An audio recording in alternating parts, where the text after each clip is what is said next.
What's going on, everyone? Welcome back. Today, we've got another live fantasy football mock draft for you back on Yahoo with a 10-team half PPR mock where we will be selecting 5th overall. Should be pretty interesting. And while we wait for this thing to kick off, a quick reminder, if you guys enjoy, hit that like button, subscribe, give us a follow on Twitter at alldaypigskin to continue interacting with us there.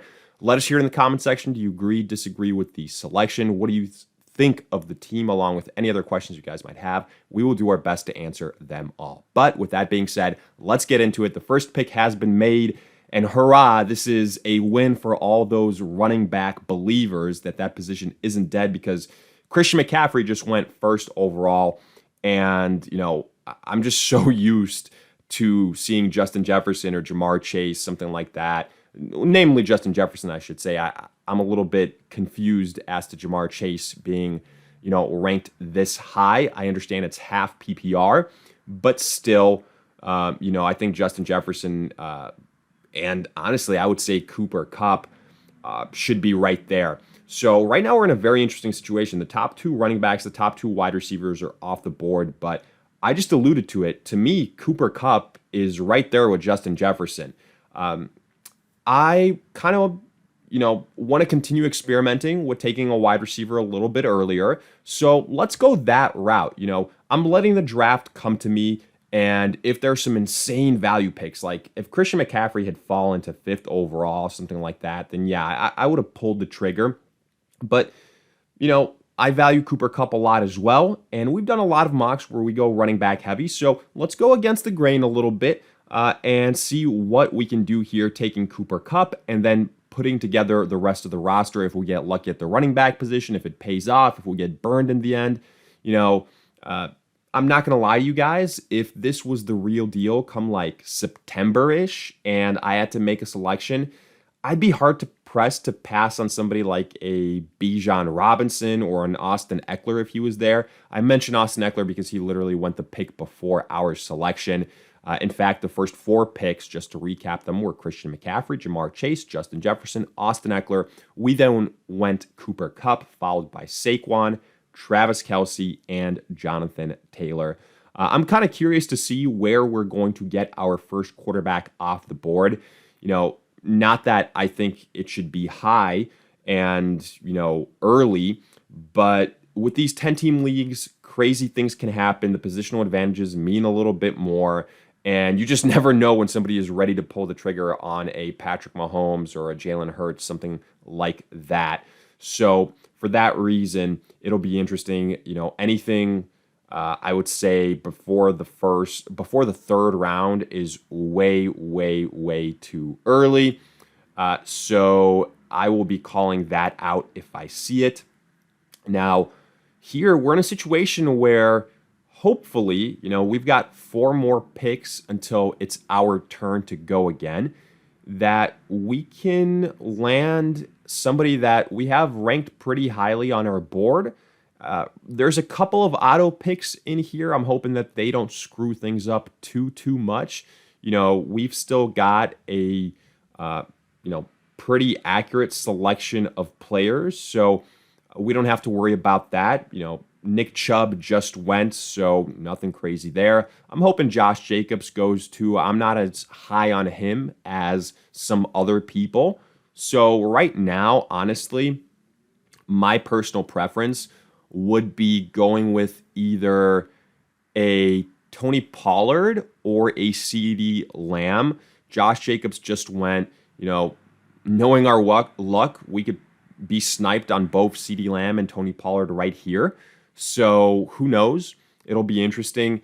And if it's between the 2 of them, I'm not going to lie, I'll probably lean the running back. I'll probably lean Tony Pollard just because I think there's a big drop-off after Tony Pollard. So for that reason, I lean that way. And basically now we saw Garrett Wilson get selected before a CeeDee Lamb, before a Tony Pollard. That guaranteed that we were going to get one of the 2. Then it was Stephon Diggs. So, this is a pretty easy selection. We talked it up why we're going to go Tony Pollard here.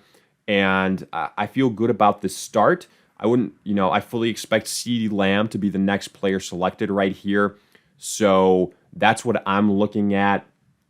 And, you know, other wide receivers, there's still good wide receivers that are going to be available potentially in the third round, even though, like I said, we've got some auto picks, so I wouldn't be shocked if they're scooped up, if the value isn't quite there. But again, that's good because you want a realistic feel of what you're going to see come August, come September. So yeah, CeeDee Lamb went immediately after our selection, followed by Derrick Henry. So far, so good. This is a pretty standard type of draft in terms of what I expect to see happen. A.J. Brown goes. I wouldn't be shocked to see Amon-Ra, Breece Hall, Travis Etienne. So if those guys are off the board, maybe we can go Jalen Waddle. Maybe we can go. We can consider going a quarterback, but I probably won't. Again, I think it's way too early. I'm not going to go the direction of tight end either. I don't think that there's a tight end warranted to be selected after Travis Kelce this early on. Amon-Ra St. Brown just got selected, a guy that we kind of had circled. Unfortunate, but it happens.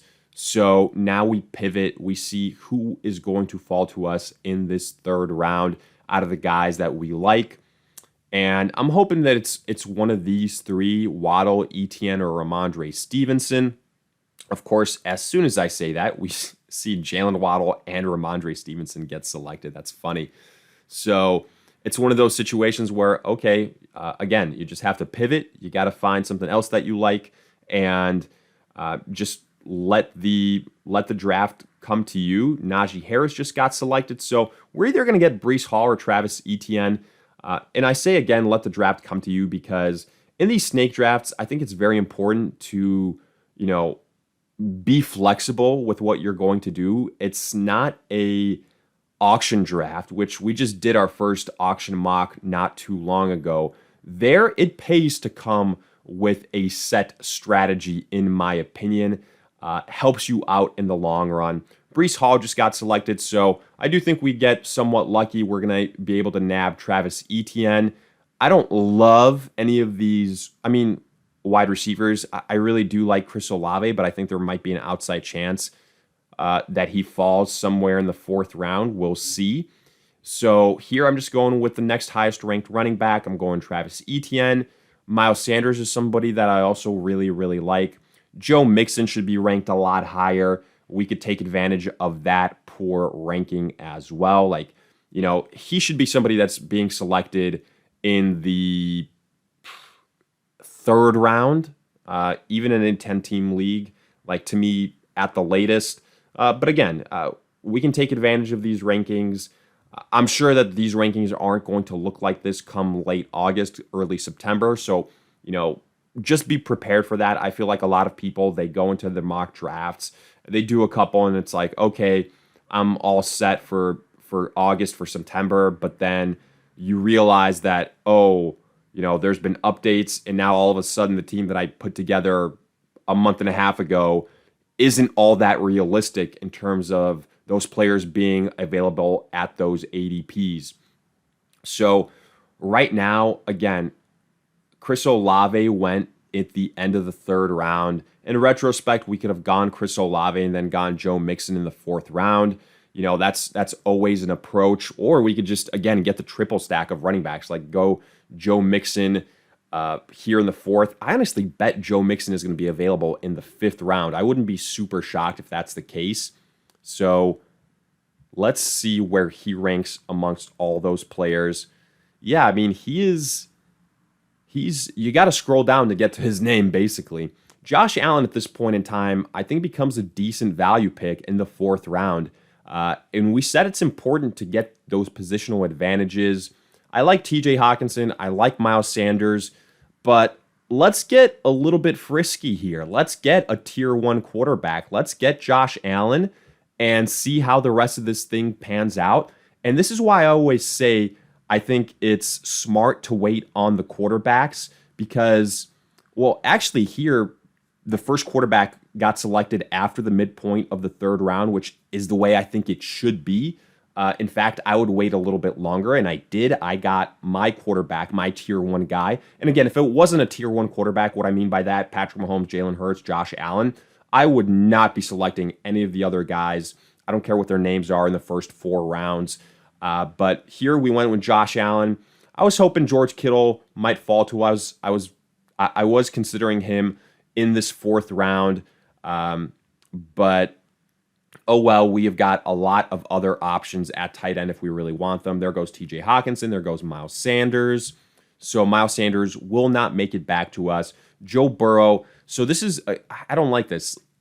To me, after that top 3 quarterback list that I named before, Allen, Mahomes, Hurts, there should be about a round and a half, if not 2, separation between the next group of quarterbacks that go. So, and honestly, I wouldn't have Joe Burrow as that next guy. It would probably be somebody like a Lamar or a Justin Fields. So the 5th round, though, has kicked off, and it's Joe Burrow, Amari Cooper. That's a shame. I was kind of considering Amari Cooper if he was there. Ooh, Joe Mixon goes. So we couldn't get sneaky here and end up with Mixon. Okay, that is interesting. So Keenan Allen is a decent pick here, in my opinion. Calvin Ridley is somebody that I really like, but I've already got Travis Etienne. So let's go with the PPR machine. Let's go with Keenan Allen.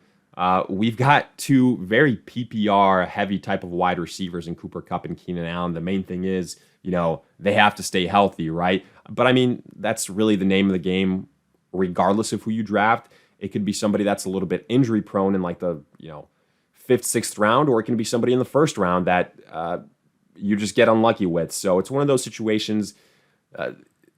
Oftentimes, the people that have the best teams during the fantasy season are the ones that avoid major injury to their players, that they draft in like the top 5, 6 rounds, something like that, because typically those are the difference makers. And if they can stay healthy, well, you're getting a lot out of them.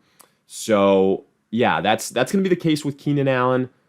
We'll see. I think he's probably got like 1 year left of, high-end fantasy relevance. So that's my take on him there. Right now at tight end. So I want to also address that position, right? We already got our difference maker in Josh Allen, and Kyle Pitts is somebody that I'm considering. So just to point this out, like we took Josh Allen in the 4th round. We could have gotten, instead of Josh Allen, and like Justin Fields is still there in the 6th round. That's prime example of what I was talking about. Like we could have gotten Amari Cooper or TJ Hawkinson or Joe Mixon. So right now, Kyle Pitts is there. I would imagine there's going to be a little bit of a run on that position. DJ Moore, Calvin Ridley just got selected. So I'm going to go with Kyle Pitts here.